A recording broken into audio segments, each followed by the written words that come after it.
Baik, Assalamualaikum warahmatullahi wabarakatuh. Kali ini kita akan belajar tentang satu topik yang sangat krusial atau sangat penting juga di dalam kita menyusun proposal penelitian, yakni bagaimana menyusun kerangka konsep dan hipotesis dari sebuah penelitian. Nah, kita ketahui bahwa kerangka konsep itu merupakan kerangka teori yang kita akan gunakan untuk membangun hipotesis. Adapun hipotesis, pernyataan atau jawaban sementara yang bersifat praduga dan harus kita uji ya di lapangan. Kerangka konsep ini sebenarnya adalah gambar-gambar yang kita bahasakan. Ya, kira-kira seperti ini.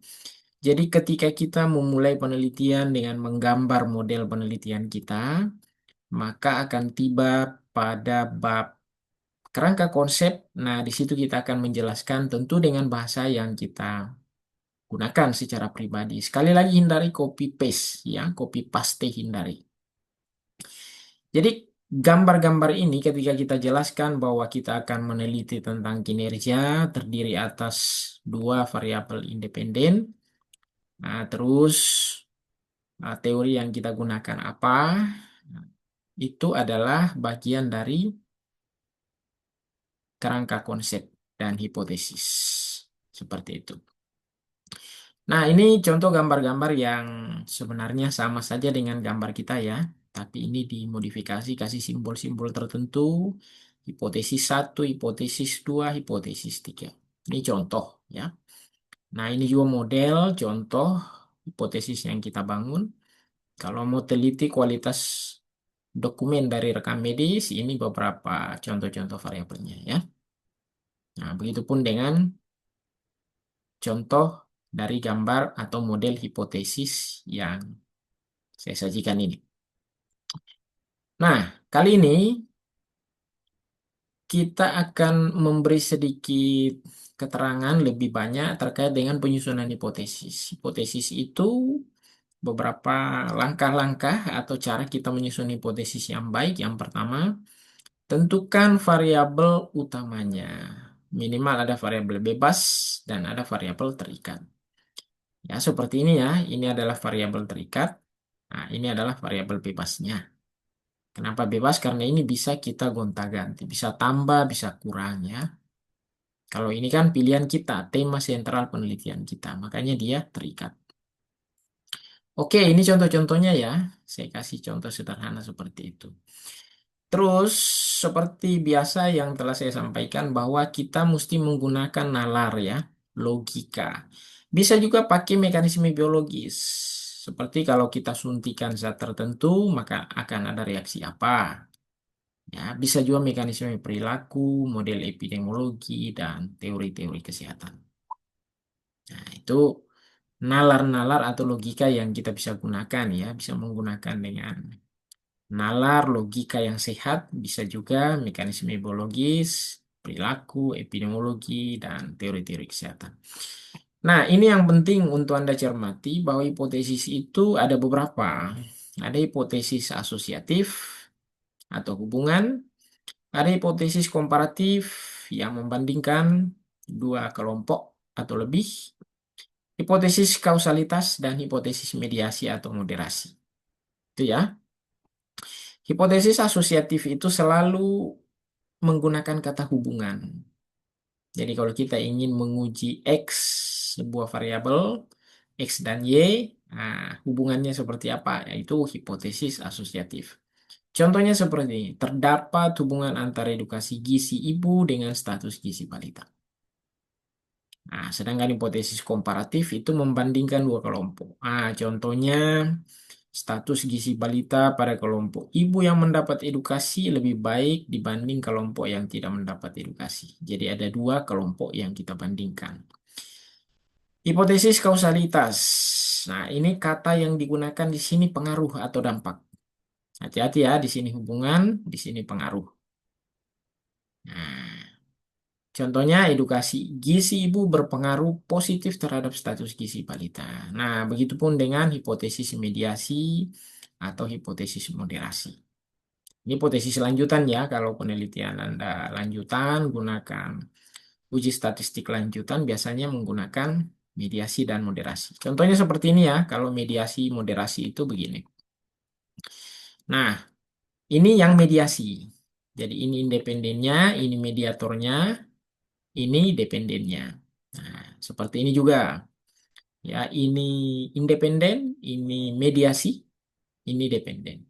Nah, yang ini adalah moderasi atau moderatornya. Jadi gambarnya dia ada di luar, tapi diuji pada garis pengaruh ini. Nah, itu namanya moderasi ya, seperti itu. Oke.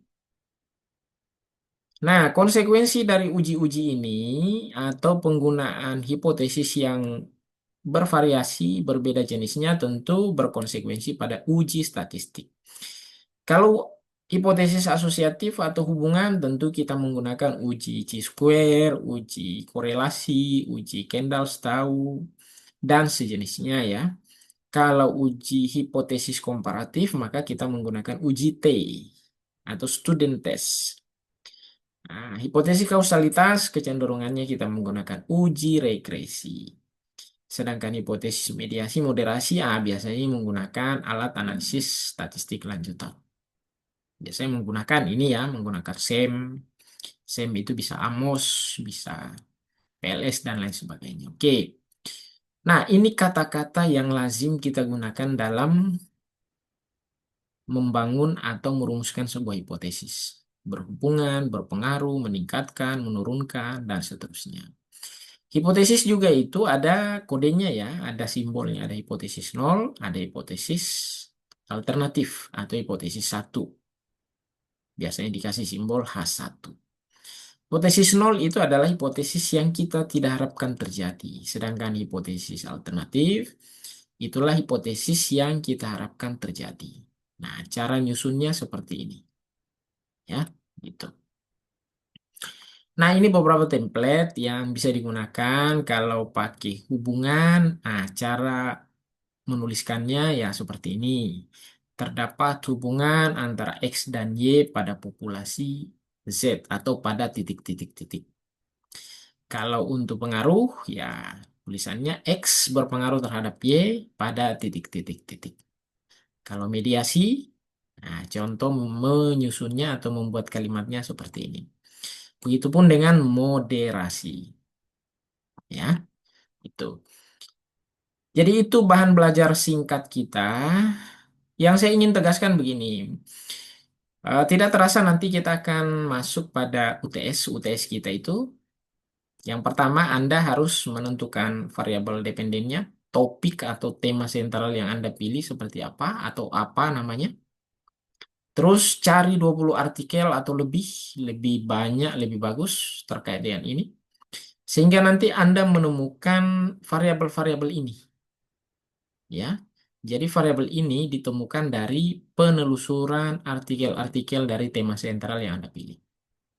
Oke, kalau sudah, nah, maka Anda jelaskan bahwa variabel ini diambil atau diadopsi dari artikel apa, judulnya apa, siapa pengarangnya, apa nama jurnalnya, tahun berapa.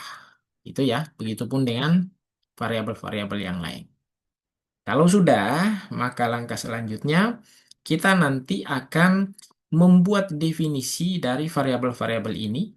Misalnya contoh ya, ini kinerja, work engagement, job satisfaction menggunakan salah satu teori yang ada ini. Jadi silakan pilih satu teori yang ada. Cari literatur, cari di Google, cari di AI, ya, ChatGPT boleh, tentang esensi dan intisari dari teori-teori ini. Anda silahkan cari. Selanjutnya di pertemuan berikutnya nanti kita akan belajar bagaimana merumuskan definisi ini, variabel-variabel ini menggunakan pilihan teori saudara. Seperti itu. Itulah juga nanti bahan UTS kita ya. Oke. Itu saja bahan belajar kita kali ini. Mohon maaf tidak bisa saya tatap muka secara langsung, hanya bisa kirim video karena ada tugas yang tidak kalah pentingnya. Selamat belajar, selamat mengembangkan diri. Semoga apa yang saya sampaikan bermanfaat. Nah, kita tutup. Billahi taufiq wal hidayah. Assalamualaikum warahmatullahi wabarakatuh.